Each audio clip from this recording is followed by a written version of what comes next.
Sahabat Akarimba dimanapun Anda berada, baik yang nyata maupun yang gaib. Jumpa lagi dengan kami, YouTube channel Akarimba. Pada episode kami kali ini, kami akan mengisahkan tentang legenda Sangkuriang. Yang mana legenda Sangkuriang ini banyak di masyarakat Sunda atau di Jawa Barat. Dan legenda ini mengisahkan tentang terciptanya Danau Bandung, Gunung Tangkuban Perahu, Gunung Burangrang, juga Bukit Tunggul. Untuk lebih jelasnya, mari sama-sama kita saksikan kisahnya. Selamat menyaksikan.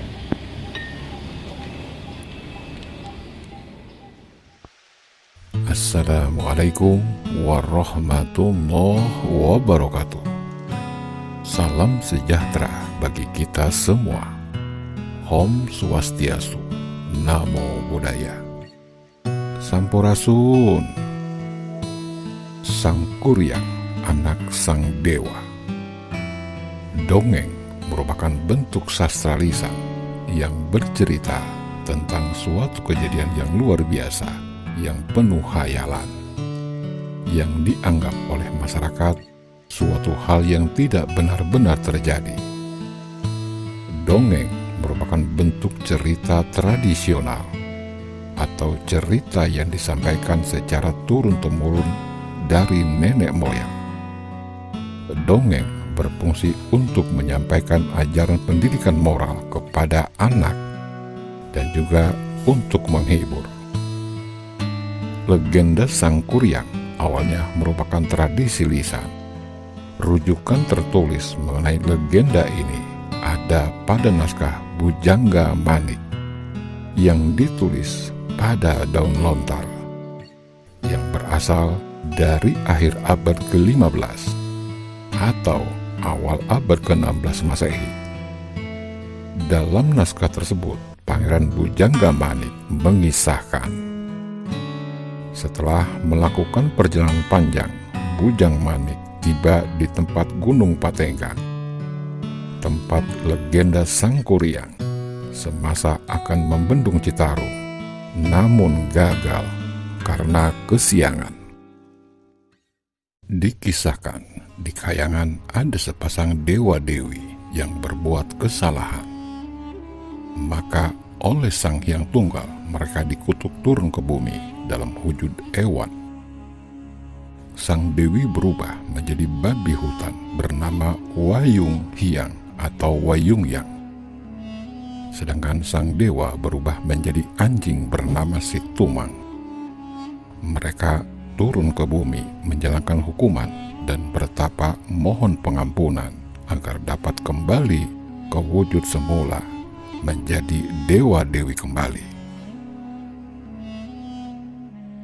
Dikisahkan Raja Sungging Perbangkara tengah pergi berburu.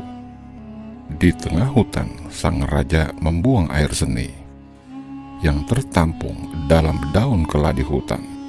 Lalu seekor babi hutan betina bernama Wayung yang tengah bertapa sedang kehausan. Ia kemudian tanpa sengaja meminum air seni sang raja. Wayung secara gaib hamil dan melahirkan seorang bayi yang cantik. Karena pada dasarnya ia adalah seorang dewi. Bayi cantik itu pun ditemukan di tengah hutan oleh sang raja yang tidak menyadari bahwa ia adalah putrinya. Bayi perempuan itu dibawa ke keraton oleh ayahnya dan diberi nama Dayang Sumbi alias Rarasati. Dayang Sumbi pun tumbuh menjadi gadis yang amat cantik jelita. Banyak para raja dan pangeran yang ingin meminangnya, tetapi tak seorang pun yang diterima. Akhirnya, para raja saling berperang untuk mendapatkan Dayang Sumbi. Melihat kondisi ini, akhirnya Dayang Sumbi mengasingkan diri di sebuah bukit yang hanya ditemani seekor anjing, yaitu Situmang.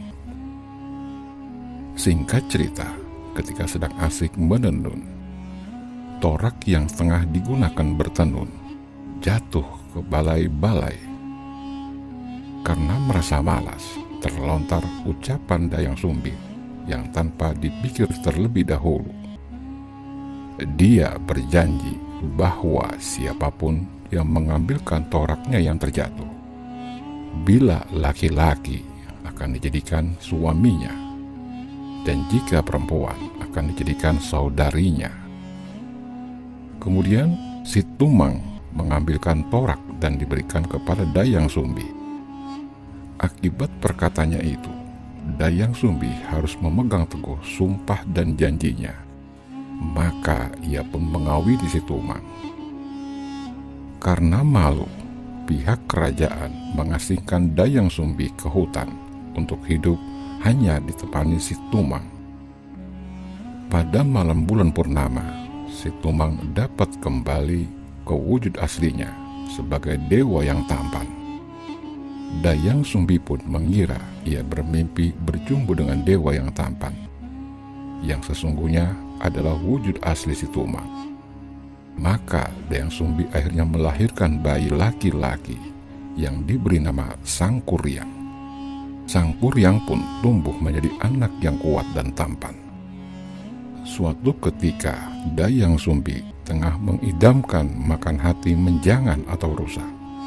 Maka ia memerintahkan Sangkuriang ditemani si Tumang untuk berburu ke hutan. Setelah sekian lama Sangkuriang berburu, tetapi tidak tampak hewan buruan seekor pun. Hingga akhirnya Sangkuriang melihat seekor babi hutan yang gemuk sedang melarikan diri. Sangkuriang pun menyuruh si Tumang untuk mengejar babi hutan, yang ternyata adalah Wayunghyang. Karena si Tumang mengenali Wayunghyang, yang adalah nenek dari Sangkuriang sendiri, maka si Tumang tidak mau menuruti perintah itu. Saking kesalnya, Sangkuriang kemudian menakut-nakuti si Tumang dengan panah. Akan tetapi, secara tidak sengaja, anak panahnya terlepas, dan si Tumang terbunuh tertusuk oleh anak panah. Sangkuriang menjadi bingung. Lalu, karena tidak memperoleh hewan buruan, maka Sangkuriang pun menyembelih tubuh si Tumang dan mengambil hatinya. Hati si Tumang diberikan kepada Dayang Sumbi yang kemudian dimasak dan dimakannya. Setelah Dayang Sumbi mengetahui bahwa yang dimakannya adalah hati si Tumang, suaminya sendiri, maka kemarahannya pun meledak. Dengan serta-merta, kepala Sangkuriang dipukul dengan centong yang terbuat dari tempurung kelapa sehingga terluka. Kesakitan dan ketakutan, Sangkuriang lari meninggalkan rumah. Dayang Sumbi menyesali perbuatannya telah mengusir anaknya, lalu mencari Sangkuriang ke hutan dan memanggil-manggil, serta memohon untuk segera pulang. Akan tetapi, Sangkuriang telah pergi jauh. Dayang Sumbi sangat sedih dan memohon kepada Sang Hyang Tunggal agar kelak dipertemukan kembali dengan anaknya. Untuk itu, Dayang Sumbi menjalankan tapa dan laku hanya memakan tumbuh-tumbuhan dan sayuran mentah atau lalapan. Sangkuriang sendiri pergi mengembara mengelilingi dunia. Sangkuriang berguru kepada banyak petapa sakti, sehingga Sangkuriang setelah beberapa tahun telah tumbuh menjadi seorang pemuda yang kuat, sakti, gagah perkasa. Singkat cerita, setelah sekian lama berjalan ke arah timur, akhirnya sampailah Sangkuriang di arah barat lagi, dan tanpa sadar telah tiba kembali di tempat Dayang Sumbi berada. Namun Sangkuriang tidak mengenali lagi bahwa putri cantik yang ia temukan adalah Dayang Sumbi, ibunya sendiri. Karena Dayang Sumbi melakukan tapa laku hanya memakan tanaman mentah, maka Dayang Sumbi menjadi tetap cantik dan awet muda. Dayang Sumbi pun mulanya tidak menyadari bahwa sang kesatria tampan itu adalah putranya sendiri. Lalu kedua insan ini berkasih mesra. Saat sang Kuryang tengah bersandar mesra dan Dayang Sumbi menyisir rambut sang Kuryang, tanpa sengaja Dayang Sumbi melihat tanda luka di kepala sang Kuryang, bekas pukulan sendok Dayang Sumbi dulu. Dengan demikian, ia mengetahui bahwa sang Kuryang adalah putranya. Walaupun demikian, sang Kuryang tetap memaksa menikahinya. Dayang Sumbi sekuat tenaga berusaha untuk menolak. Maka ia pun bersiasat untuk menentukan syarat pinangan yang tak mungkin dipenuhi sang Kuryang. Dayang Sumbi meminta sang Kuryang membuatkan perahu dan telaga dalam waktu semalam dengan membendung aliran sungai Citarum. Lalu sang Kuryang pun menyanggupinya. Maka dibuatlah perahu dari sebuah pohon besar yang tumbuh di sebelah timur. Kelak, tunggul atau pangkal pohon itu berubah menjadi gunung yang bernama Bukit Tunggul.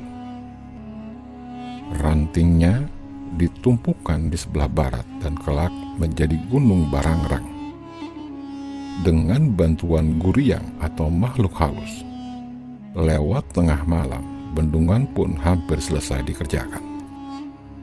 Tetapi Dayang Sumbi memohon kepada Sang Hyang Tunggal agar niat sang Kuryang tidak boleh terlaksana.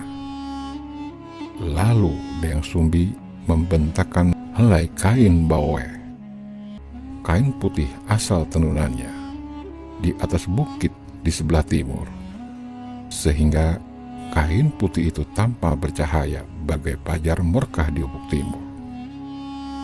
Sementara itu, ia pun berulang-ulang memukulkan alu ke lesung, seolah-olah sedang menumbuk padi. Pada Guryang atau makhluk halus, anak buah sang Kuryang pun ketakutan karena mengira hari mulai pagi.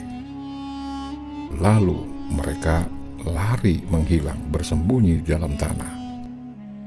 Dengan demikian, pembuatan bendungan pun tidak terselesaikan karena gagal memenuhi syarat Dayang Sumbi. Sang Kuryang menjadi gusar dan mengamuk. Perahu yang telah dikerjakannya dengan bersusah payah lalu ditendangnya ke arah utara dan jatuh menangguk menjadi gunung tangkuban perahu. Di puncak kemarahannya, dinding bendungan yang berada di sebelah barat dijebolnya. Kelak, lubang tembusan air Citarum ini dikenal sebagai Sang Hyang Tikoro. Sumbat aliran Citarum dilemparnya ke arah timur dan menjelma menjadi Gunung Mangelayang. Air telaga Bandung pun menjadi surut kembali. Bekas danau ini kelak menjadi lokasi kota Bandung. Sang Kuryang terus mengejar Dayang Sumbi yang berlari menghindari kejar anaknya yang telah kehilangan akal sehatnya. Dayang Sumbi hampir tertangkap oleh sang Kuryang di Gunung Putri. Ia pun memohon kepada Sang Hyang Tunggal agar menyelamatkannya. Maka Dayang Sumbi pun berubah menjadi setangkai bunga jaksi. Adapun sang Kuryang setelah sampai di sebuah tempat yang disebut Ujung Berung, akhirnya menghilang ke alam gaib atau Ngahyang. Sahabat Akarimba, demikianlah tadi kisah tentang legenda Sang Kuryang. Semoga bermanfaat bagi kita semua, dan kami ucapkan banyak terima kasih kepada sahabat Akarimba yang sudah nonton video kami di YouTube channel Akarimba. Dan juga jangan lupa subscribe dan bagikan kepada sahabat-sahabat Akarimba semuanya. Demikian, salam cinta leluhur Nusantara.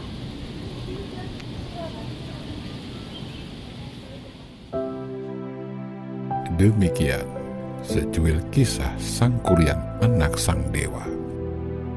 Mbah Jagat Nurjati mengatakan, boleh jadi keadaanmu sekarang adalah yang paling kamu butuhkan untuk membentuk jati dirimu.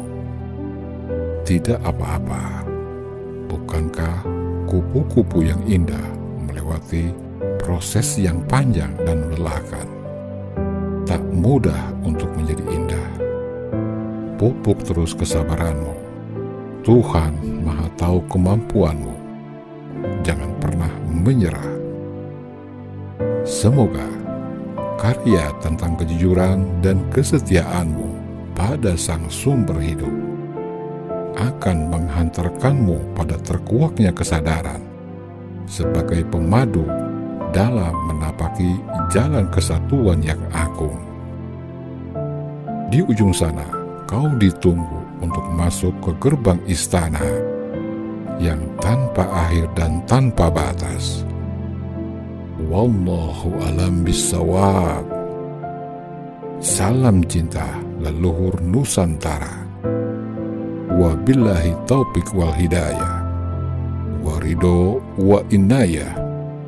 Wassalamualaikum warahmatullahi wabarakatuh.